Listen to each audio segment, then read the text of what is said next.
Good afternoon. Today we are going to start with dorsiventral और dicotyledonous leaf. Dorsi and ventral मतलब दो अलग अलग सरफेस है, एक डॉर्सल सरफेस है, दूसरा वेंट्रल सरफेस है। दोनों में नंबर ऑफ स्टोमाटा डिफरेंट है, इसीलिए इस तरह के लीफ को डॉर्सी वेंट्रल लीफ कहा गया है। और ये जो डॉर्सी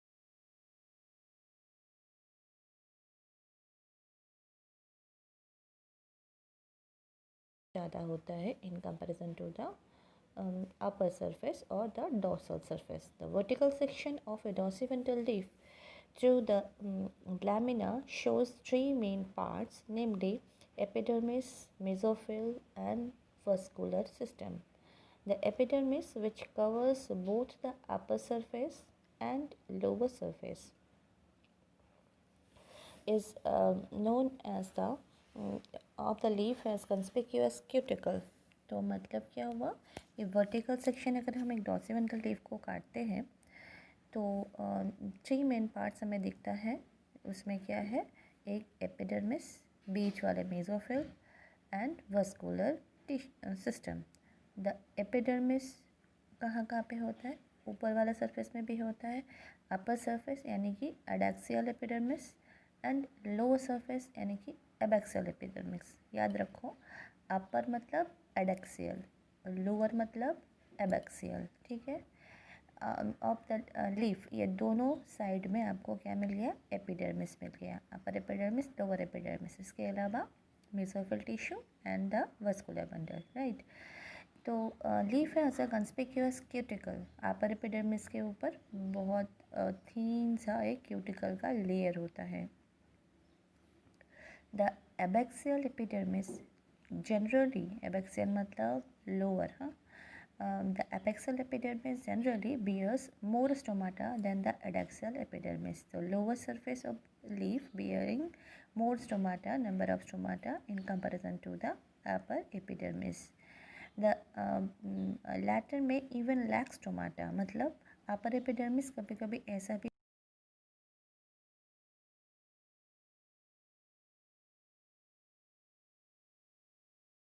मेसोफिल, अपर एपिडर्मिस और लोअर एपिडर्मिस के बीच में जो टिश्यू मिलता है उसे कहते हैं मेसोफिल टिश्यू।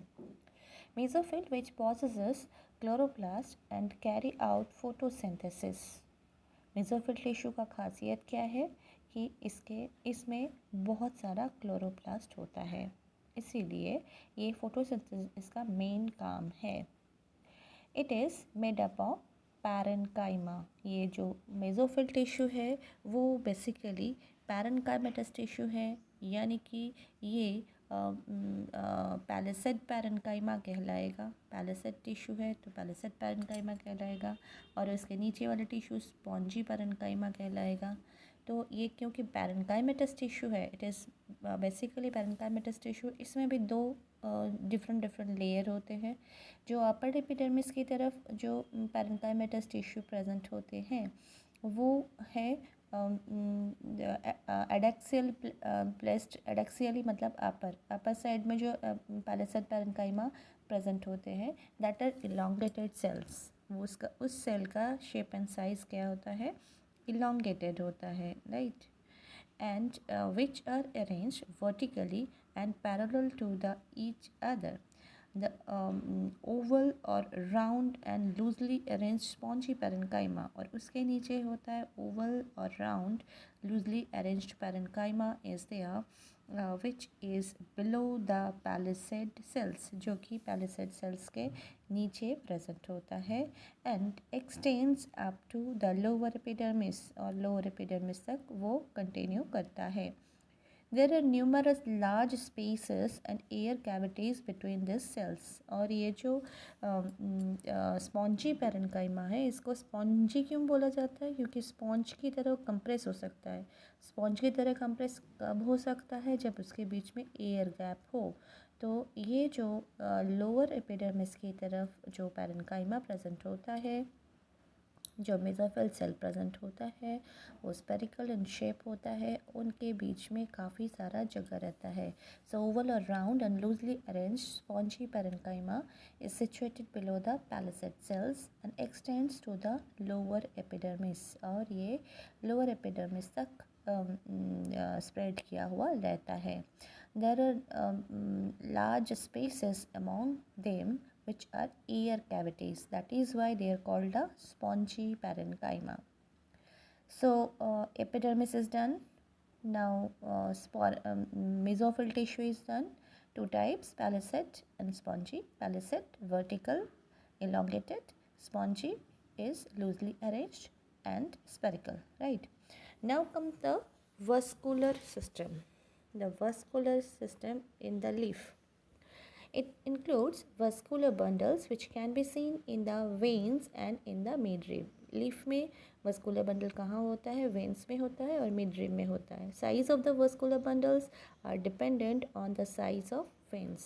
जितना veins का diameter होगा vascular bundle का diameter भी उतना ही होगा. मतलब veins अगर thin है तो vascular bundle छोटा होगा. veins अगर broad है यानी कि diameter उसका ज़्यादा है तो vascular bundle बड़ा होगा. The veins vary in thickness in the reticular venation of the dicot leaf. क्योंकि हम dicot leaf पढ़ रहे हैं यानी कि dorsiventral leaf पढ़ रहे हैं तो इसमें जो lateral veins होते हैं वो काफ़ी thin होते हैं तो वहाँ पे जो vascular bundle होगा काफ़ी छोटे होंगे. The vascular bundles are surrounded by a layer of thick walled bundle seed cells. इसमें vascular bundle एक एक vascular bundle एक thick walled bundle seed cell से cover रहता है. तो मतलब एक एक vascular bundle well protected रहता है. And in this you can find the position of the xylem in the vascular bundle.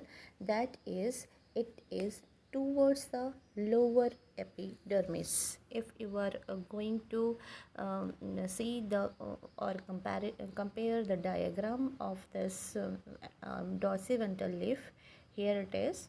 You can see that this is the cuticle. सबसे बाहर ये जो लेयर है ये है cuticle.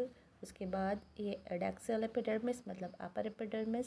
उसके बाद पैलिसेट और मेसोफिल टिश्यू जो कि elongated एंड वर्टिकली अरेंज्ड है. उसके बाद आता है स्पॉन्जी मेसोफिल टिश्यू जिसमें कि काफ़ी सारा एयर गैप है, राइट.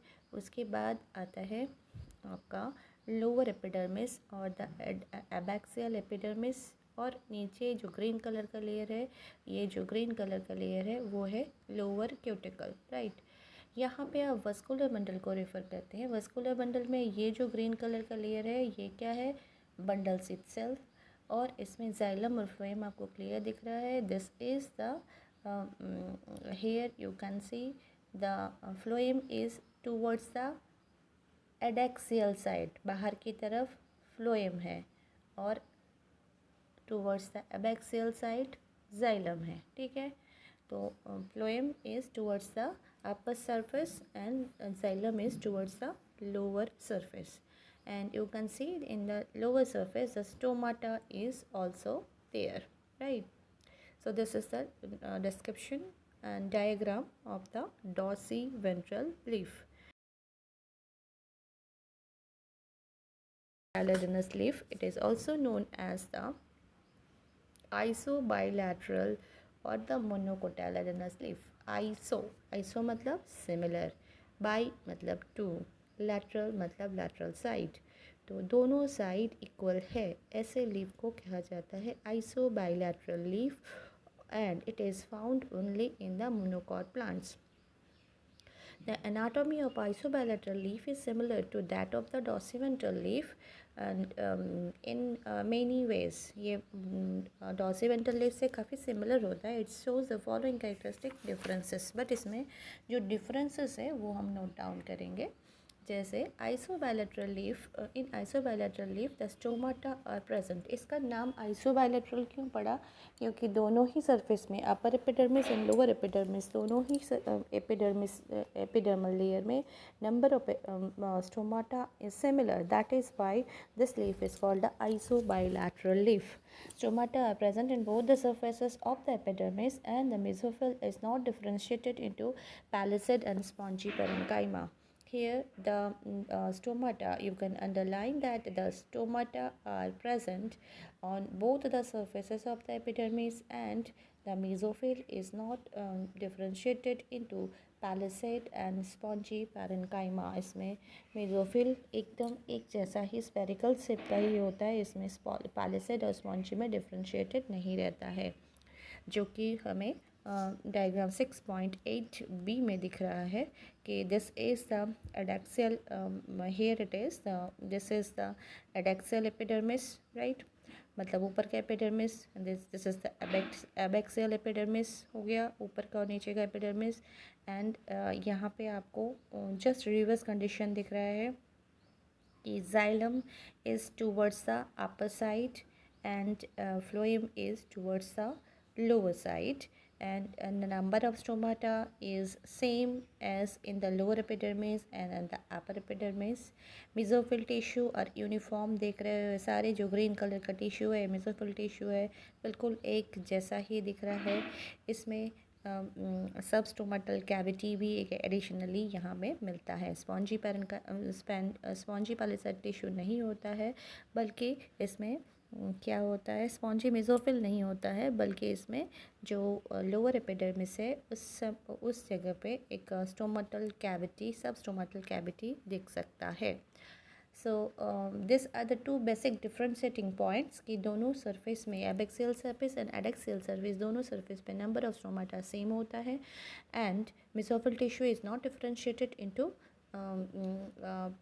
पैलिसेड और spongy mesophyll tissue. In grasses, certain adaxial epidermis cells, adaxial मतलब upper, ठीक है, in grasses certain adaxial epidermis cells along the veins modify themselves into large empty colorless cells।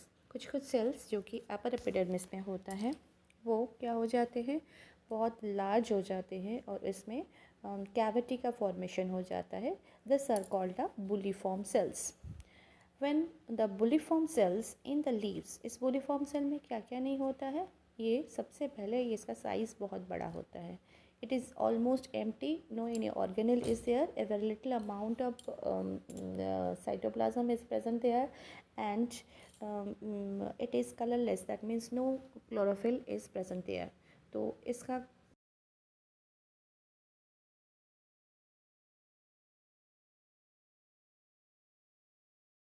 it is living, but it is not able to do any type of photosynthesis, that is why they are colorless।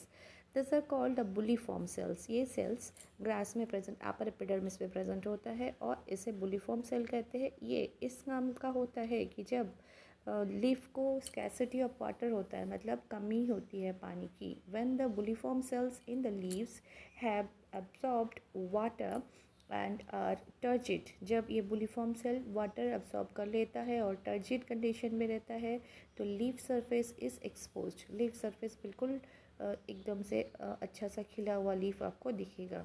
When they are फ्लैशड, मतलब जब उसमें पानी की कमी होती है due to the water stress, they make the leaves curl, तो leaf को ये फोल्ड कर देता है towards the inner surface and minimize water loss, और वाटर लॉस को मिनिमाइज करता है। The parallel venation is in monocot leaves is reflected in the near similar sizes। The parallel venation, इसमें हमें मोनोकॉट लीफ में हमेशा पैरेलल वेनिशन मिलता है, ये हम पहले ही पढ़ चुके हैं। पैरेलल वेनिशन मतलब सारे वेन्स जो है एक दूसरे से इंटरसेक्ट नहीं करके एक दूसरे के पैरेलल मूव करते हैं। इसमें other than the mid rib, सिर्फ मिड वेन के अलावा बाकी जितने भी वेन होते हैं वो सभी का डायमीटर सेम होता है, राइट। तो in this we are going to get that all the vascular bundles are of near similar sizes, क्योंकि हमने क्या पढ़ा है,